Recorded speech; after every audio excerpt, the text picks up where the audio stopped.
Hi everyone, my name is Mark Ridamos, holistic health practitioner, and today I want to talk to you about the importance of nutrition on the immune system. So around about 70% of our immune system is housed in and around our gut. So nutrition can be highly influential on the health of our immune system. In the last couple of years, while there's been a pandemic on, junk food sales have absolutely skyrocketed. So here in Australia, ice cream, potato chips, soft drink have all gone up by about at least 20%. So right now, it's a really important time for us to be mindful of what we're consuming. So the first tip around what you can include in your regular diet to improve your immune system would be fermented foods. So fermented foods are loaded with good bacteria, which can really help support our immune system. So some examples of fermented foods would be like apple cider vinegar, sauerkraut, kimchi, kombucha as well, although some people can overdo kombucha, so just kombucha in moderation. And I would also encourage people to get organic fermented foods if they can, and they're actually becoming really available because it's sitting, in some kind of solution, fermenting over time. Ideally, you wouldn't want too many chemicals in there. So fermented foods, number one, ideally a fairly regular one in your diet. Number two would be bone broth. So bone broth is excellent for healing and sealing the gut. Now, some people have said that, it can be a bit of a pain to make. There are now some really good bone broth concentrates that are normally available at health food shops that are excellent that you can include in your regular diet as well. So fermented foods, bone broth. The third one we've got, I've written down here, metabolic type. Now, I think that term first was used by a guy called William Walcott, who wrote a book, The Metabolic Typing Diet, in the early 2000s. But basically what it means is that nutrition is a very individual thing. So it's how you metabolize food, how you break down certain foods to really give you good energy and good sustenance. So how do you know if you're having the right amount of carbohydrates, protein, and fat for your body type? Well, there's a few indicators.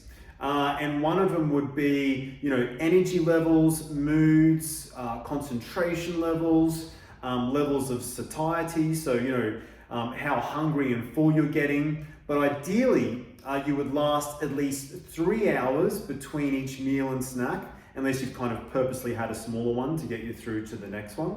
So the carbohydrate, protein, and fat is very individual, and you can monitor it with those kind of parameters I just mentioned.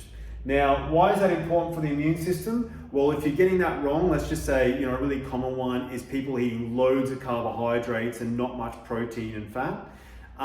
That can throw off your stress hormones quite a lot, and the stress hormones actually are integral in maintaining a healthy immune system. So ideally, just a regular protein, fat, carbohydrate mix for your individual type. Now, what I've written here is things to limit. So the first one would be sugar. So processed sugar especially has been shown to suppress our immune system. Now, I have a very strict diet, probably stricter than anyone I know really, but I still slip up every now and then. So we're not looking for 100% perfection, because that in itself can cause quite a bit of stress on someone. So, but ideally, really limiting or eliminating processed sugar.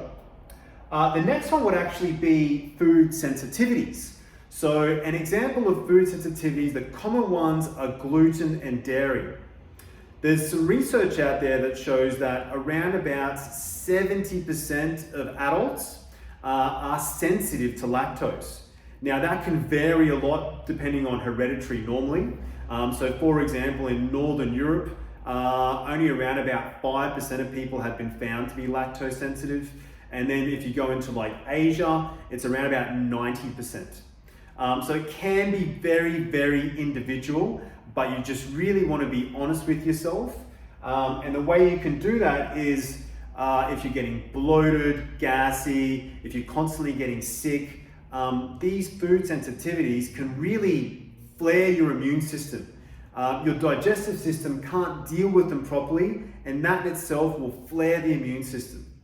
At the same time, food sensitivities, when they're digested, if you're not dealing with them properly, it can start to cause leaky gut. And then all of a sudden, little food particles can start floating around in your body, and again, it overacts your immune system or overstimulates your immune system. So ideally limiting / avoiding sugar and food sensitivities.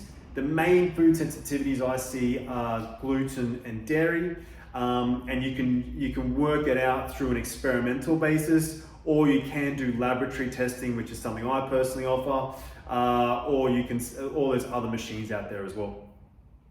Okay, so what are the challenges of applying good nutrition? Well, I'd say the first one that I see a lot is probably overwhelm. So people just don't really know what to do. There's lots of information out there.